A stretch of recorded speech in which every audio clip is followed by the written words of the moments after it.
अस्सलाम वालेकुम students, welcome to Physiologics YouTube channel. आज के लेक्चर के अंदर हम chapter number 1 kinesiology from the book of Dena Gardiner पढ़ेंगे। और जो हमारे पास फर्स्ट चैप्टर है दैट इज़ मैकेनिकल प्रिंसिपल्स।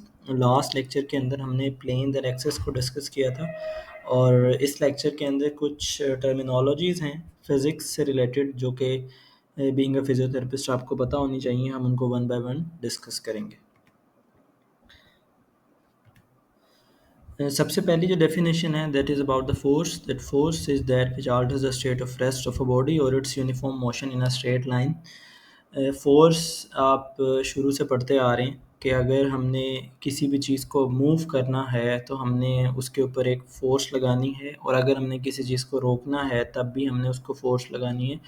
तो या तो हम कोई चीज़ रेस्ट पे है, उसको रेस्ट से मोशन में ले आएँ फ़ोर्स यूज़ करके, या कोई चीज़ मोशन में है, हम उस पे फ़ोर्स लगा के उसको मोशन से रेस्ट पे लेके आएँ। तो एनीथिंग जो कि स्टेट ऑफ रेस्ट या स्टेट ऑफ मोशन को अल्टर कर सकती है that is known as force. और फोर्स की कुछ करैक्टरिस्टिक्स हैं जो कि आपकी बुक के अंदर हैं, जिसका आपको पता होना चाहिए, जिससे रिलेटेड एमसीक्यूज़ भी आ सकते हैं। द फर्स्ट वन इज़ कि अगर हम किसी भी बॉडी के ऊपर सिंगल फोर्स लगाते हैं और वो बॉडी फ्री टू मूव है तो उसकी डायरेक्शन में मूवमेंट होगी जिस डायरेक्शन में आप फोर्स लगा रहे हैं। एग्जांपल के अंदर आप इस ब्लॉक को देखें। अगर आप इस ब्लॉक को देखें तो अगर हम इस डायरेक्शन से फोर्स इस डायरेक्शन के अंदर लगा रहे हैं, सिंगल फोर्स है, और जो ये बॉडी है that is free to move, तो बॉडी इसी डायरेक्शन में मूव करना स्टार्ट हो जाएगी। अगर हम दो फोर्स लगाएं सेम डायरेक्शन के अंदर, और अगेन कंडीशन वही है कि the body is free to move, तो हमारे पास वो दोनों फोर्सेस आपस में कंबाइन होकर एक सिंगल फोर्स बन जाएंगी और मूवमेंट उसी डायरेक्शन में होगी।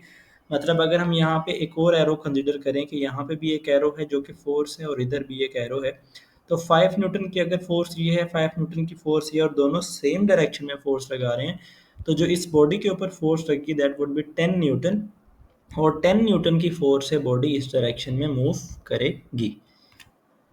अगर हम दो इक्वल फोर्सेस लगाएं एक कॉमन पॉइंट पे और ऑपोजिट डायरेक्शन में लगाएं तो हमारी जो बॉडी है वो इक्विलिब्रियम में होगी।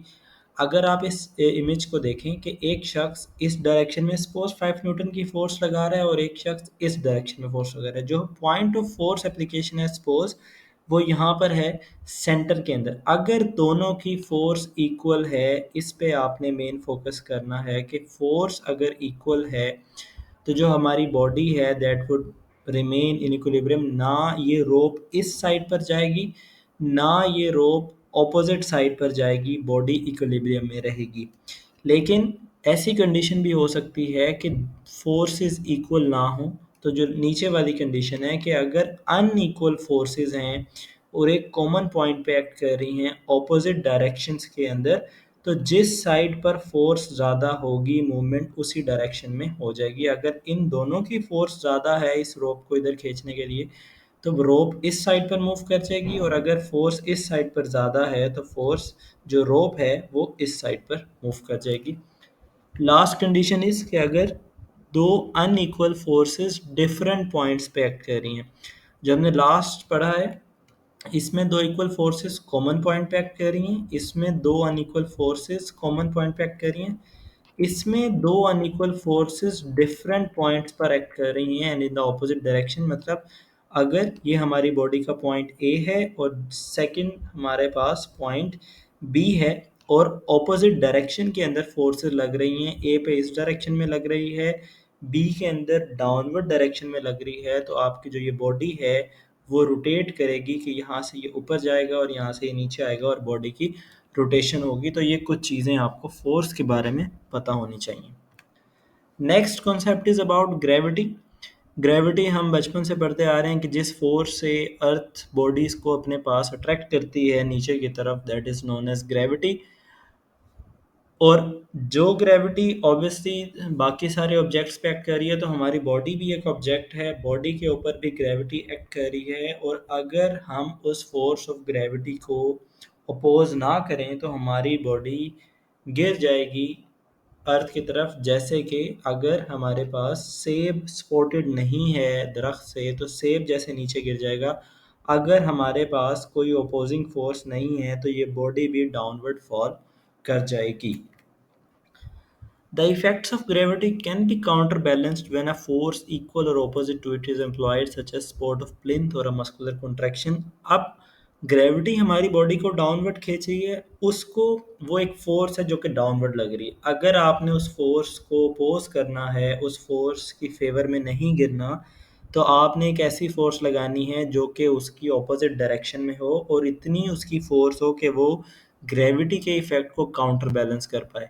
या तो आप उसको सपोर्ट दे दें, जैसे कि अगर आप किसी शख्स को बेड पर लिटा दें, पेशेंट काउच पे प्लेंथ पे लिटा दें, तो वो जो प्लेंथ की सरफेस है वो उसको नीचे नहीं गिरने देगी। तो वो जो हमने सपोर्ट दे दी, उस सपोर्ट ने वो फोर्स को काउंटर बैलेंस कर दिया। लेकिन अगर सपोर्ट नहीं है तो हमें मस्कुलर कॉन्ट्रैक्शन करनी पड़ेगी ताकि वो ग्रेविटी के इफ़ेक्ट को अपोज कर सके। जैसे कि हमारी बॉडी में ये मसल्स हैं, पोस्टीरियर कंपार्टमेंट लोकेटेड हैं, इनको हम एंटी ग्रेविटी मसल्स कहते हैं। कि अगर ग्रेविटी हमें डाउनवर्ड खींच रही है, नीचे खींच रही है, तो जो ये हमारी पोस्टीरियर साइड पे मसल्स हैं, ये बॉडी को इरेक्ट रखते हैं और उसको गिरने नहीं देते। मतलब जितनी फोर्स ग्रेविटी लगा रही है उसके ऑपोजिट ये मसल्स कॉन्ट्रैक्ट करके उस फोर्स लगा के आपकी बॉडी को स्टेबल रखते हैं और गिरने नहीं देते।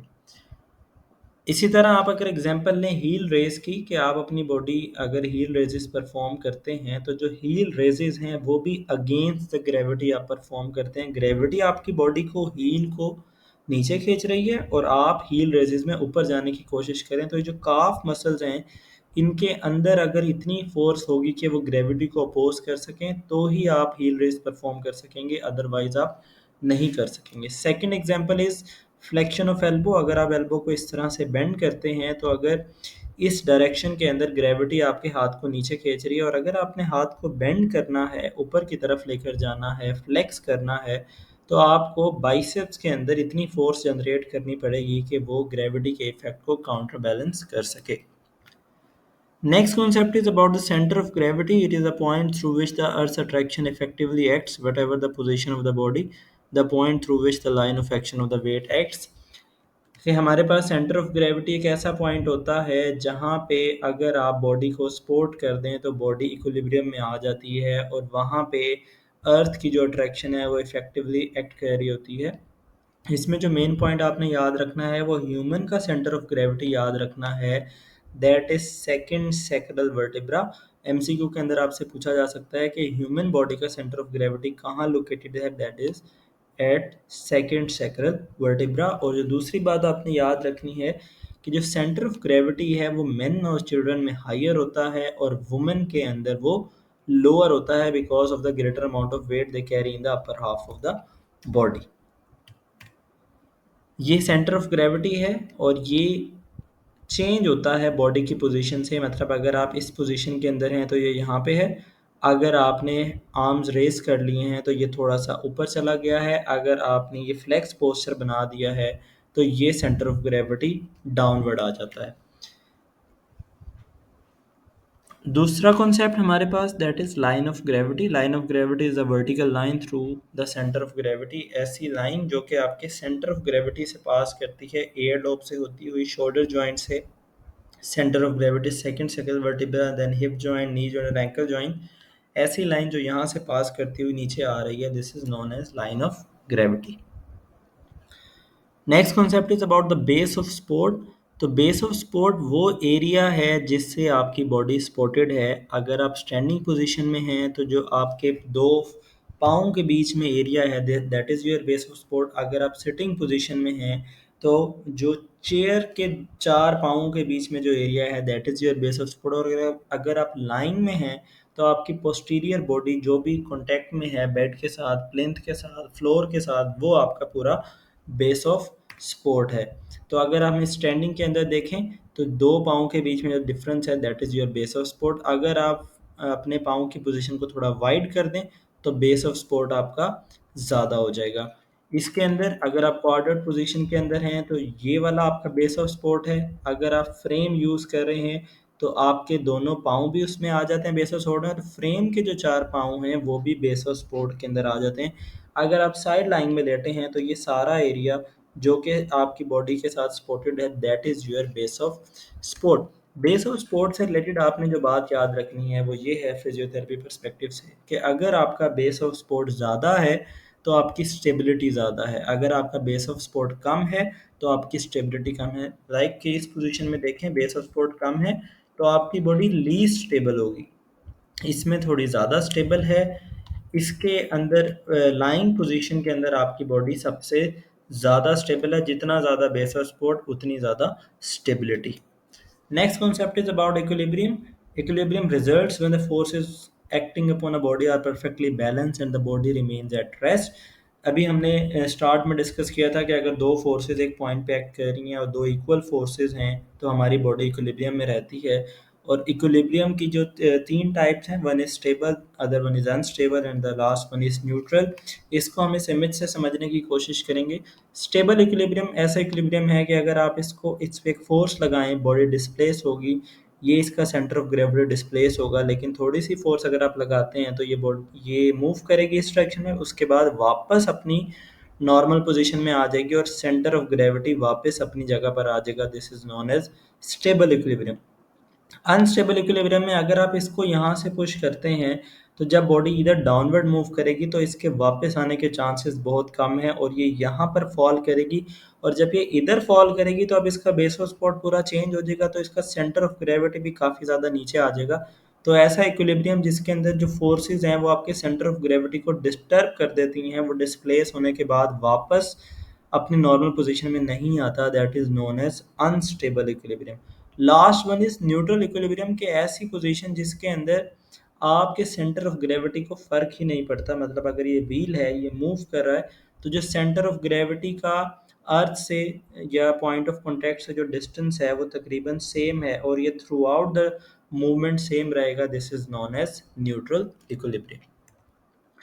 जो हमारी बॉडी की स्टेबिलिटी है, आपसे पूछा जा सकता है सबसे ज़्यादा बॉडी किस पोजीशन में स्टेबल है, तो जो लाइंग पोजीशन में सबसे ज़्यादा स्टेबल है, क्योंकि एक तो सेंटर ऑफ ग्रेविटी ग्राउंड के एज क्लोज एज पॉसिबल होता है और हमारे पास बेस ऑफ सपोर्ट भी ज़्यादा होता है। It becomes progressively less stable as the centre of gravity is raised and the base is reduced as in sitting and the standing position.